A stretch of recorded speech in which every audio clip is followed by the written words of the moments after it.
அன்பர்களே, ஆண்டவராகிய இயேசு கிறிஸ்துவின் நாமத்தில் உங்களுக்கு மனம் நிறைந்த வாழ்த்துக்களை தெரிவித்துக் கொண்டு சத்திய வசனம் திருமறை பாட நிகழ்ச்சிக்கு உங்களை அன்போடு அழைக்கிறோம்.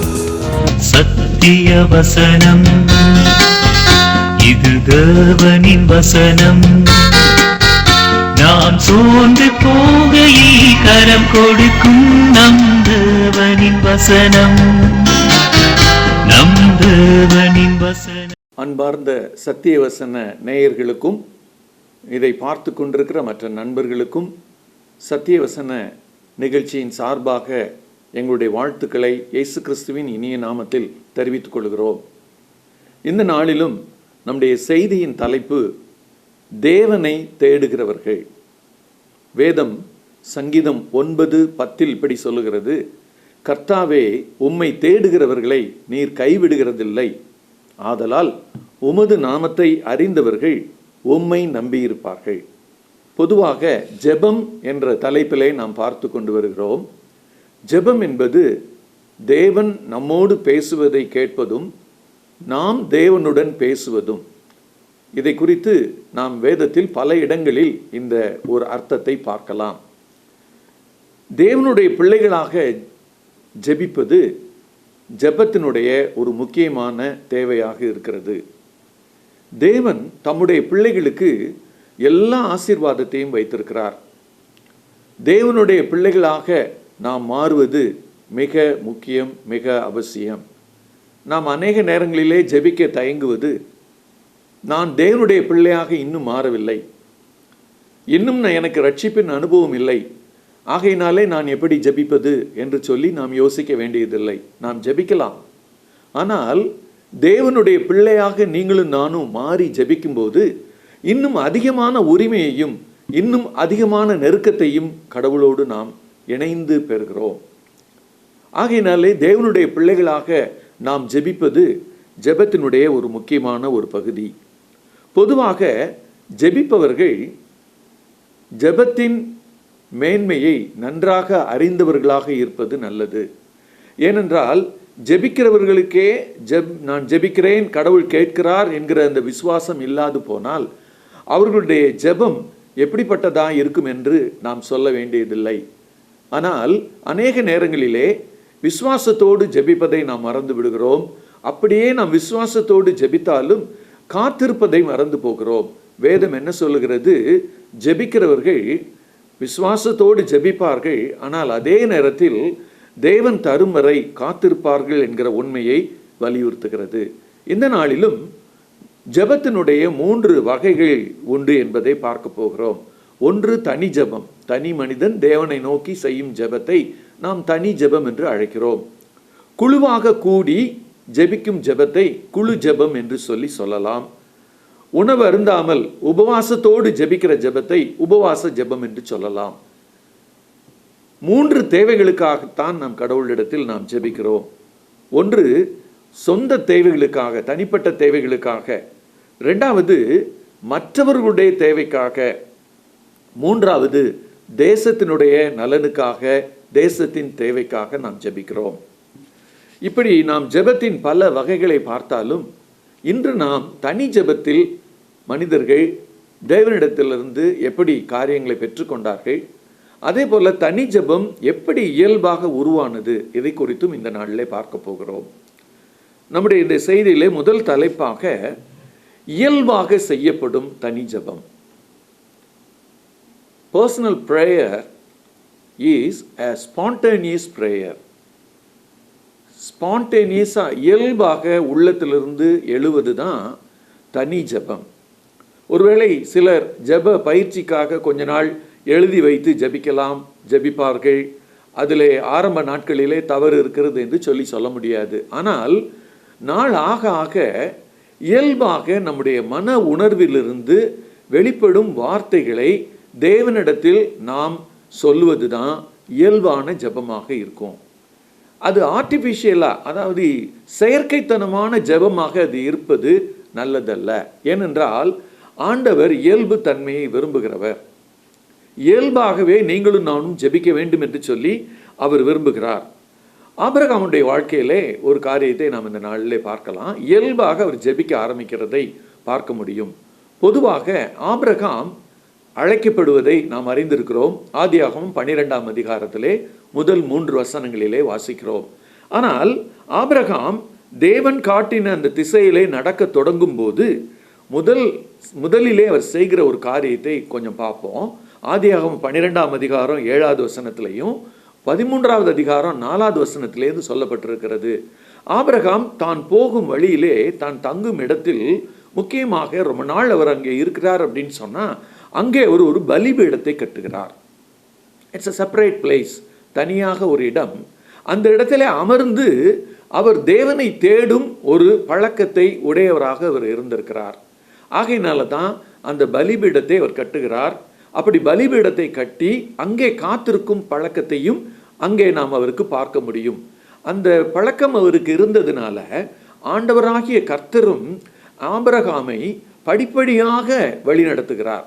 அவருக்கு முதல்ல சொன்னது ஒரு காமன் பிளான், நீ வா, நான் உன்னை பெரிய ஜாதியாக்குவேன், உன் பெயரை பெருமைப்படுத்துவேன். அதுக்கு அடுத்து அவர் காண்பிப்பது அதுக்கு அடுத்த எல்லை, அதற்கடுத்து காண்பிப்பது அடுத்த எல்லை. இத்தனையும் அவர் காண்பித்து அவர் அவளை அழைத்து வர வேண்டும் என்று சொன்னால், அந்த ஆபிரகாம் தன்னை தேவனுக்கு அர்ப்பணிப்பது மாத்திரமல்ல, தேவனுடைய எண்ணங்களை பெறுகிறவனாகவும் தன் எண்ணங்களை தேவனோடு பகிர்ந்து கொள்ளுகிறவனாகவும் அவன் இருக்க வேண்டும். தனி ஜெபத்தினுடைய ஒரு முக்கிய அங்கமே அதுதான். நல்ல இயல்பாக ஆண்டவர்கிட்ட நம்ம ஃப்ரீயாக பேசணும். அதுதான் தனி ஜெபத்தில் நம்ம ருசிக்கிற ஒரு நல்ல ஒரு அனுபவம். பொது இடங்களில் நம்ம ஒருவேளை அப்படி ஜெபிக்க முடியாமல் இருக்கலாம். ஆனால் தனி ஜெபத்தில் இயல்பாக நாம் ஜெபிக்க வேண்டும். நம்முடைய இயலாமைகள், நம்முடைய ஏமாற்றங்கள், நம்முடைய வேதனைகள், நாம் எதிர்பார்க்கிறது நடக்காமல் இருக்கிற சூழ்நிலைகள் எதுவாக இருந்தாலும் அந்த தனி ஜெபத்தில் நம்ம ஆண்டவர்கிட்ட கொண்டு போகும்போது ஆண்டவர் அதை பொறுமையுடன் கேட்கிறார். அது மாத்திரமல்ல, நமக்கு எப்போதும் அவர் தீர்வையும் தருகிறவராக இருக்கிறார். தேவனுடைய ஒரு பெரிய ஆசை என்னன்னா, தேவன் மனிதனோடு தொடர்பு கொள்ள விரும்புகிறார், ஆசைப்படுகிறார். அதே போல மனிதனும் தேவனோடு தொடர்பு கொள்ள வேண்டும் என்று ஆசையோடு வர வேண்டுமே என்பது அவருடைய விருப்பம். பொதுவாக அதற்காக அவர் என்ன செய்கிறார்? அவனை பார்த்து கொண்டே வருகிறார். ஆபிரகாமை பார்த்து கொண்டே வருகிறார். வாக்கு கொடுத்து விட்டார். அவர் 75 வயது ஆகும்போது அங்கிருந்து கிளம்புகிறார். அப்படியே ஒவ்வொரு ஆண்டுகளும் உருண்டோடி போகிறது. ஆனால் ஆண்டவர் சொன்ன காரியம் அவருடைய வாழ்க்கையிலே நிறைவேறின மாதிரி தெரியலை. லோத் அவரை விட்டு பிரிகிறார். அவருக்கு எத்தனையோ காரியங்கள் நடக்குது, வாக்குவாதங்கள் நடக்குது, சாரா ஒரு டீம் பிடிச்சிட்டு போயிடுறாங்க, எத்தனையோ காரியங்கள் நடக்குது. எல்லாத்துலேயும் கர்த்தர் விடுதலை தர்றாரு, அவருடைய ஜெபத்தை கேட்குறாரு. ஆனால் ஆபிரகாமுடைய எண்ணமெல்லாம் எதை சுற்றி வந்துச்சுன்னு சொன்னால், எனக்கு ஆண்டவர் சந்ததியை தருவேன்னு சொன்னாரே, பெரிய ஜனக்கூட்டமாக்குவேன்னு சொன்னாரே, ஆனால் ஒரு பிள்ளை கூட இல்லையே. இதை நம்ம எங்கே வாசிக்கலாம் அப்படின்னு சொன்னால், ஆதியாகமத்தில் 15வது அதிகாரத்துக்கு உங்களுடைய கவனத்தை நீங்கள் திருப்புவீங்கன்னா, அந்த 15வது அதிகாரத்தில் ஆண்டவர் ஒரு வாக்கு தத்தத்தை கொடுக்கிறார். முதல் வசனத்தில், நீ பயப்படாதே, நான் உனக்கு கேடகும் உனக்கு மகா பெரிய பலனுமாக இருக்கிறேன் அப்படின்னு சொல்கிறாரு. ஆனால் அதற்கு பதில் சொல்லுகிற ஆபிரகாம் ஒரு ஜெப நேரத்தில் இயல்பாக பேச ஆரம்பிக்கிறார். அந்த இடத்த நம்ம கவனித்து பார்ப்போம்னா, தேவன் பேசுகிறார், ஒரு வாக்கு கொடுக்கிறார். அது ஒரு பெரிய ஆசீர்வாதமான வாக்கு தத்தம். நான் உனக்கு பலன் அளிப்பேன், I will give a reward அப்படின்னு சொல்லி அவர் சொல்கிறாரு. அதை கேட்டு சந்தோஷப்பட வேண்டிய ஆபிரகாம் அதில் கவனம் செலுத்தாதவராக, அல்லது அதை கேட்டுக்கொண்டிருந்தாலும் என்னுடைய தேவை ஒன்று உண்டு அப்படின்னு அந்த இடத்துல ஸ்பான்டேனியஸாக எப்படி ஜெபிக்கிறாருன்னா, ஆண்டவரே, அடியனுக்கு என்ன தருவீர்? நான் பிள்ளை இல்லாமல் இருக்கிறேனே, தமஸ்கு ஊரானாகிய இந்த எலியாசார் என் வீட்டு விசாரணைக்காரனாக இருக்கிறானே என்றார். பாருங்க, தன்னுடைய வேதனையான வார்த்தைகள். நீங்கள் சொன்னபடி பிள்ளையை தரலை, ஆனால் என் நிலைமை எப்படி இருக்குன்னா, காலம் உருண்டோடிக்கிட்டே போகுது. என் வீட்டு காரியங்களெல்லாம் பார்த்து கொள்வது யாருன்னு சொன்னால், இந்த எலியாசாருங்கிற வீட்டு விசாரணைக்காரன் தானே பார்த்துக்கிறான். எங்கள் வீட்டில் இருக்கக்கூடிய மற்ற எல்லாருக்கும் எல்லா ஆசீர்வாதங்களும் இருக்குது. ஆனால் நீங்கள் எனக்கு தர்றேன்னு சொன்ன ஆசீர்வாதம் எனக்கு கிடைக்கலையே அப்படின்னு சொன்னபோது தான் ஆண்டவர் அவனுக்கு பதில் சொல்கிறாரு, உன் கற்ப பிறப்பாய் இருப்பவனே உனக்கு சுதந்திரவாளி ஆவான். இந்த இடத்துல நீங்க நல்லா உற்று பார்த்தீங்கன்னா, தன்னுடைய தேவை, ஒரு தேவை, அந்த தேவையை ஆண்டவர் தர்றேன்னு சொல்லிட்டு தேவன் தருவதிலே தாமதப்படுத்துகிறார். அவருடைய சித்தமான நேரத்திலே அதை தருவதற்கு யோசித்திருக்கும் தேவன் அதை இந்த நேரத்தில் அவருக்கு தரல. அதனால அவருடைய உள்ளம் என்ன ஒரு கேள்வி எழுப்புகிறது, என் வீட்டில் என் பிள்ளைன்னு சொல்லி ஒன்று இல்லையே. நான் இந்த பகுதியை வாசித்து பார்க்கும்போது நம்ம ஒரு காரியத்தை நம்ம நினைக்கலாம். சில நேரங்களில் நம் மனதில் எழும்புகிற கேள்விகளை ஆண்டவரிடத்தில் சொல்வதற்கு நாம் அநேக நேரங்களிலே தயங்குவோம். ஆனால் ஆபிரகாம் அந்த இடத்துல ஸ்பான்டேனியஸாக அதை சொன்னதன் மூலமாக நமக்கு என்ன சொல்கிறார் தெரியுமா? நம்முடைய மனதில் அப்படிப்பட்ட கேள்விகள் எழும்பினால் தேவனிடத்தில் தனி ஜெபத்தில் அவரிடம் அதை பகிர்ந்து கொள்ள வேண்டும். அப்போ தான் நம்முடைய மன உணர்வுகள் அவருக்கு தெரியும், நம்முடைய மன வேதனைகள் அவருக்கு தெரியும். ஆனால் நம்ம என்ன செய்ய விரும்புகிறோன்னு சொன்னால், நம்மை நாமே கவர் பண்ணுற அல்லது மூடிக்கொள்ளக்கூடிய வார்த்தைகள், நம்மை நாமே முழுவதும் வெளிப்படுத்தாத வார்த்தைகளை ஆண்டவரிடத்தில் ஜெபமாக சொல்லிவிட்டு கடந்து போகிறோம். ஆனால் இந்த ஆபிரகாமை நீங்கள் பார்க்கும்போது அவர் தன்னுடைய உண்மையான தேவையை பளிச்சுன்னு சொல்கிறாரு, இயல்பாக சொல்லுகிறார். ஆண்டவரிடம் தன் மன வேதனையை பகிர்ந்து கொள்ளுகிற ஆபிரகாமை நாம் பார்த்தோம். நாம் அநேக நேரங்களிலே ஆண்டவர் வாக்கு தரும்போது வாக்கு தத்துவத்தின் மேல் கவனமாக இருக்கிறோம். நம்முடைய மன உணர்வை ஆண்டவரிடத்தில் பகிர்ந்து கொள்ள நாம் அழைக்கப்படுகிறோம் என்பதை நாம் அநேக நேரங்களிலே மறந்து போகிறோம். இந்த தலைப்பு நமக்கு என்ன வலியுறுத்துகிறது? தன் மனவேதனையை பகிர்ந்து கொள்ளும் ஆபிரகாமை நமக்கு எடுத்து காண்பிக்கிறது. நம்மையும் என்ன அழைக்கிறது? நம்முடைய மனவேதனையை ஒழித்து கொள்ளாமல் அப்படியே ஆண்டவரிடத்தில் மனம் திறந்து பேச வேண்டும் என்று அழைக்கிறது. மூன்றாவது ஒரு குறிப்பு, தனி ஜெபத்தில் தேவனிடத்தில் மனம் திறந்து பேச அழைக்கிறார். நம்முடைய வாழ்க்கையிலே சந்தேகங்கள் வருவது தவிர்க்க முடியாது. அதே போல நம்மை பாதிக்கப்படக்கூடிய அல்லது பாதிக்க செய்யக்கூடிய காரியங்கள் பல நேரங்களிலே நம்முடைய வாழ்க்கையிலே நடக்கும். அப்படிப்பட்ட நேரங்களிலே நமக்கு தீர்வு வேண்டும். அந்த தீர்வு கடவுளுடைய கையில் தான் இருக்கிறது. அதை கடவுள் அவருடைய நேரத்தில் தான் தருகிறார். ஜெபத்திற்கான பதில் 3 விதங்களிலே நமக்கு வருகிறது. ஜெபிக்கும்போது ஜெபிக்கும் மனிதனுக்கு உடனே அதை ஆண்டவர் தருகிறார், உடனே எஸ் சொல்றாருன்னு அர்த்தம். இரண்டாவது, ஆண்டவர் ஜெபிக்கும் மனிதனை பார்த்து நீ காத்திரு, நான் ஏற்ற வேளையில் தருவேன் என்று சொல்லுகிறார். மூன்றாவது, நீ ஜெபித்திருக்கிறாய், ஆனால் நான் அதை தருவதில்லை, வேறு ஒன்றை நான் தர விரும்புகிறேன், அல்லது நீ கேட்பதை நான் தரவில்லை என்று சொல்லி நோ ஆன்சர் சொல்றார். நாம் அநேக நேரங்களிலே ஜெபத்திற்கு 3 விதமான இப்படி பதில் இருப்பதை யோசிப்பதே கிடையாது. இந்த 3 விதமான பதிலை நாம் யோசித்து பார்ப்போம் என்று சொன்னால்தான், அதை தெளிவாக புரிந்து கொள்வோம் என்று சொன்னால்தான், நம்ம ஆண்டவருடைய சித்தப்படி தான் அவர் நமக்கு பதிலளிக்கிறார்.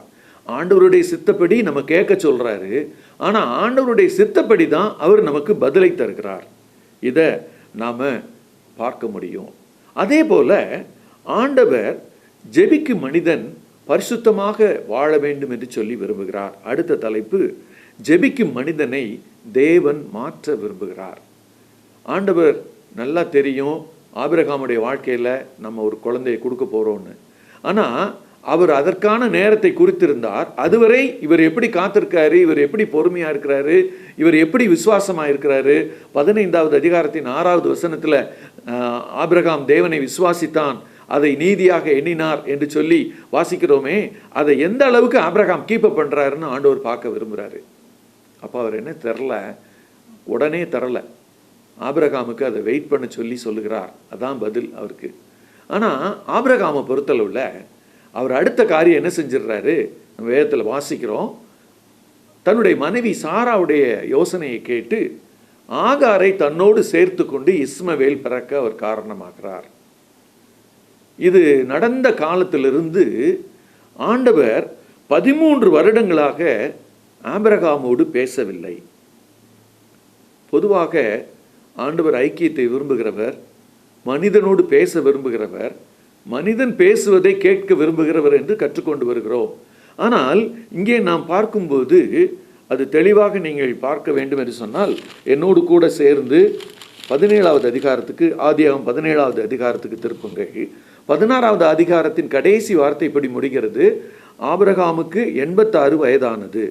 17வது அதிகாரம் இப்படி தொடங்குகிறது, 99 வயதான போது ஆபிரகாமுக்கு. அப்போ பார்த்தீங்கன்னா நடுவில் 13 ஆண்டுகள் ஆண்டவர் ஏதோ ஒரு காரணத்திற்காக அவர் பேசவில்லை. ஆபிரகாம் மாறணும்னு அவர் எதிர்பார்க்கிறாரு. ஜெபிக்கிறவர்கள் அநேக நேரங்களில் என்ன எதிர்பார்ப்போம் என்று சொன்னால், தேவன் இந்த காரியங்களெல்லாம் தரணும்னு நம்ம எதிர்பார்ப்போம். ஆனால் தேவன் என்னிடம் மாறுவதற்கு என்ன எதிர்பார்க்கிறார், என்னிடத்தில் என்ன மாற்றத்தை அவர் எதிர்பார்க்கிறார், என்னிடம் எந்த விதமான பரிசுத்தத்தை அவர் எதிர்பார்க்கிறார், என்னிடம் எந்த விதமான ஒரு அர்ப்பணிப்பை அவர் எதிர்பார்க்கிறார், இதை நாம் அநேக நேரங்களிலே கற்றுக்கொள்வதே கிடையாது. வேதம் தெளிவாக சொல்லுகிறது, ஜெபிக்கும் மனிதனை அவர் மாற்றுகிறார். இங்கே ஆபிரகாம அவர் என்ன செய்கிறாருன்னு சொன்னால், இது எல்லாத்தையும் விட்டு விலகி வர சொல்கிறாரு. கடைசியில் ஆபிரகாம எங்கே வந்து நிற்கிறாரு, இஸ்மவேலெல்லாம் அனுப்பிட்டு தேவன் சொன்னது போல வந்து நிற்கிறார். அப்போ அவருக்கு 21வது அதிகாரத்தில் முதல் 3 வசனங்களை வாசித்து பார்த்தீங்கன்னா, ஆண்டவர் சொன்னபடியே என்ன செய்கிறார், ஆண்டவர் தருகிறார். இன்னொரு தலைப்பிலே நாம் வாசித்து நாம் முடிக்கலாம். தெரிந்த ஒரு பகுதி, நாம் அநேக நேரங்களிலே அன்னாளை குறித்து கேள்விப்படுகிறோம். வேதம் சொல்லுகிறது, அன்னாள் ஜெபித்தாள் என்று சொல்லி 1 சாமுவேலிலே நாம் வாசிக்கிறோம். அன்னாளுடைய ஜெபத்தை சுருக்கமாக நாம் பார்ப்போம் என்று சொன்னால், அவள் கடினமான சூழ்நிலையில் ஜெபித்தாள். தன் ஜெபம் கேட்கப்படும் வரை ஜெபித்தாள். தன்னுடைய ஜெபம் தவறாக ஏலியால் புரிந்து கொள்ளப்படும் போது அப்போதும் அவள் ஜெபத்தை நிறுத்தவில்லை, விசுவாசத்தை விட்டுவிடவில்லை. ஜெபத்திற்கான பதில் வந்தபோது தான் பொருத்தனை செய்தது போல சாமுவேலை கொண்டு வந்து ஆலயத்தில் கொண்டு வந்து விடுறா. தீர்க்கதரிசியான சாமுவேலுக்கு தாய் என்று பெயரெடுத்தாள். அதைவிட ஜெபித்து ஒரு மகனை பெற்ற தாய் என்று பெயரெடுத்தாள். இன்றும் அநேகர் உள்ளத்தின் ஆழத்திலே இந்த வேதனையோடு இருக்கிறவர்கள் ஜெபிப்பது அன்னாளை பார்த்து ஜெபிப்பார்கள். அன்னாளுக்கு இப்படி தந்த ஆண்டவரே, எனக்கும் இதை தாரும் ஆண்டவரே, குழந்தையை தாரும் என்று சொல்லி ஜெபிப்பவர்கள் ஏராளம் உண்டு. அன்னாளுக்கு ஆண்டவர் அதை தந்தார். ஆண்டவர் தனி மனிதனுடைய தேவையை சந்திக்கிறார், அதே நேரத்தில் இந்த தனி மனிதனை மாற்றுகிறார். அன்னாளுடைய ஜெபத்தை நீங்கள் யோசித்து பார்ப்பீங்கன்னா, பல ஆண்டுகளாக ஜெபிப்பார்கள். அவருடைய ஜெபத்திற்கு தாமதமாகி கொண்டே இருந்தது. ஆனால் கடைசியில் அந்த அன்னாளுடைய ஜெபத்தை நம்ம வாசித்து பார்க்கும்போது, அன்னாள் ஒரு பொருத்தனை பண்ணி ஜெபிக்கிறாங்க. நீ தருகிற இந்த ஆண் பிள்ளையை நான் உமக்கே கொடுத்து விடுகிறேன் என்று சொல்வார்கள். உடனே அதுக்கு பதில் கிடைச்சிடும். அநேக நேரங்களிலே ஆண்டவர் நம்முடைய அர்ப்பணிப்பு ஏதாவது ஒன்றை விரும்பலாம், நம்முடைய அர்ப்பணிப்பு ஒன்றை எதிர்பார்த்திருக்கலாம். அதை நம்ம செய்யும்போது ஆண்டவர் உடனே அதை செய்து விடுகிறார். ஆபிரகாமுடைய வாழ்க்கையிலும் பார்க்கிறோம். அவனுடைய வாழ்க்கையிலே செய்துவிட்ட தவறை அவன் ஒழித்து விட்டு அவன் வந்து நிற்கணும், அவனுக்கு ஆண்டவர் ஈசாக்கை தரணும்னு ஆண்டவர் விரும்பினார். அதே போல் தந்தார். அதே போல் அன்னாளுக்கு தனக்காக விழுந்த அந்த குழந்தையை கேட்டுக்கிட்டே இருந்தா. ஆனால் ஒரு நாளில் இந்த ஜெபத்தை மாற்றி, இல்லை இந்த குழந்தையை நான் கடவுளுக்காக கேட்குறேன்னு கேட்டா, ஆண்டவர் உடனே கொடுத்தாரு. இந்த ஜெபத்திற்கான பதில் கிடைக்கும் விதங்களெல்லாம் நம்ம கவனித்து பார்க்கும்போது, ஜெபிக்கிற நீங்களும் நானும் என்ன யோசிக்கணும் தெரியுமா? ஆண்டவர் ஜெபிக்கிற என்னுடைய ஜெபத்தை கேட்கிறார், அதே நேரத்தில் என் வாழ்க்கையை கூர்ந்து கவனிக்கிறார். என்னுடைய வாழ்க்கையிலே என்ன மாற்றங்கள் எல்லாம் வர வேண்டும் என்று அவர் விரும்புகிறாரோ, ஜெபிக்கிற நான் அந்த மாற்றங்கள் எல்லாம் செய்யணும்னு விரும்புகிறாரு. அதற்கான அர்ப்பணிப்பை நான் செய்ய வேண்டும் என்று விரும்புகிறார். கண்களை மூடி ஜெபிப்போமா? எங்களை அதிகமாக நேசிக்கிற எங்கள் அன்பின் தகப்பனே, இந்த நல்ல ஜெப நேரத்திற்காக நன்றியோடு ஸ்தோத்திரிக்கிறோம். தேவனே, நாங்கள் ஜெபம் என்பது இயல்பாக மனிதனுக்குள் இருந்து எழும்பி வர வேண்டிய ஒன்று என்று சொல்லி இந்த நாளிலே பார்த்தோம். உம்முடைய பிள்ளையாக ஜெபிப்பது விசேஷித்த ஸ்லாக்கியம் என்பதை நாங்கள் பார்த்தோம். ஆண்டவரே, நாங்கள் ஜெபிக்கிற பிள்ளைகள் ஆண்டவரே, இதை கேட்டுக்கொண்டிருக்கிற ஒவ்வொருவருமே ஜெபிக்கிற பிள்ளைகள் ஆண்டவரே. எங்களுடைய ஜெபம் ஆண்டவரே இயல்பானதா இருக்கிறதா என்று சோதித்து பார்க்கிறோம். அன்றே அது செயற்கைத்தனமாக இருக்குமானால் நாங்கள் இந்த நாளில் அறிக்கையிடுகிறோம். அன்று இயற்கையாக நாங்கள் ஸ்பான்டேனியஸாக எங்களுடைய தேவையை உண்மையாய் ஜெபிக்க எங்களுக்கு கற்றுத்தாரும். அதே போல் எங்களுடைய மன வேதனையை மனம் திறந்து சொல்ல எங்களுக்கு உதவி செய்யும். அன்னாள் தன்னுடைய ஜெபத்திலே எல்லாவற்றையும் உம்முடைய பாதத்திலே ஊற்றிவிட்டாள் என்று சொல்வது போல நாங்கள் ஊற்றி ஜெபிக்க எங்களுக்கு உதவி செய்யும். அதே போல் எங்களுடைய வாழ்க்கையிலே ஜெபத்திற்கான தடைகள், ஜெபம் கேட்கப்படுவதற்கான தடைகள் இருக்குமானால் அந்த தடைகளை இந்த நாளிலே அறிக்கை செய்கிறோம் ஆண்டவரே. அது ஒருவேளை பாவமாக இருக்கலாம், அது ஒருவேளை கடவுளுக்கு பிடிக்காத ஒரு காரியமாக எங்களுடைய வாழ்க்கையிலே அது இருக்கலாம். அதை நாங்கள் விட்டு விடுகிறோம், அதை நாங்கள் தூக்கி எறிந்து விடுகிறோம் ஆண்டவரே. எங்களுடைய ஜெபத்திற்கு அது தடையாக இல்லாதபடி, ஜெபம் நீர் கேட்டு எங்களுக்கு பதில் தருவதற்கு அது தடையாக இல்லாதபடிக்கு நாங்கள் அதை விலக்கி விடுகிறோம் ஆண்டவரே. அதே போல எங்களுடைய ஜெபத்திலே நாங்கள் என்ன பொருத்தனை பண்ணி ஜெபிக்க வேண்டும் என்று சொல்லி நீர் விரும்புகிறீரோ அதை நாங்கள் சரியாக செய்ய எங்களுக்கு உதவி செய்யும். நாங்கள் அப்படி பொருத்தனை பண்ணி ஜெபிக்கும் போது நீர் அந்த ஜெபத்தை கேட்கிறீர் சுவாமி. ஆண்டவரே, அந்த ஜெபத்திற்கு பதில் தருகிறீர் ஆண்டவரே. ஒரு பெரிய தீர்க்கதரிசி உமக்கு தேவைப்பட்டார் ஆண்டவரே. ஆகையினாலே அன்னாளுடைய கர்ப்பத்தை நீர் அடைத்திருந்து அவளை ஜெபிக்க வைத்து அந்த சாமுவேலை உமக்காக நீர் வாங்கி கொண்டீர் சுவாமி. அதுபோல நாங்கள் உமக்கு தர வேண்டிய ஏதேனும் எங்களுடைய கையில் இருக்குமானால் நாங்கள் உமக்கு தந்துவிட எங்களுக்கு உதவி செய்யும். நன்றியோடு துதிக்கிறோம், ஸ்தோத்திரிக்கிறோம். இரட்சகர் இயேசு கிறிஸ்துவின் இனிய நாமத்தில் ஜெபத்தை ஏறெடுக்கிறோம் எங்கள் ஜீவனுள்ள நல்ல பரம தகப்பனே, ஆமேன். இந்த புத்தகம் பற்றிய விபரங்களுக்கு சத்திய வசனம் அலுவலகத்தை தொடர்பு கொள்ளவும்.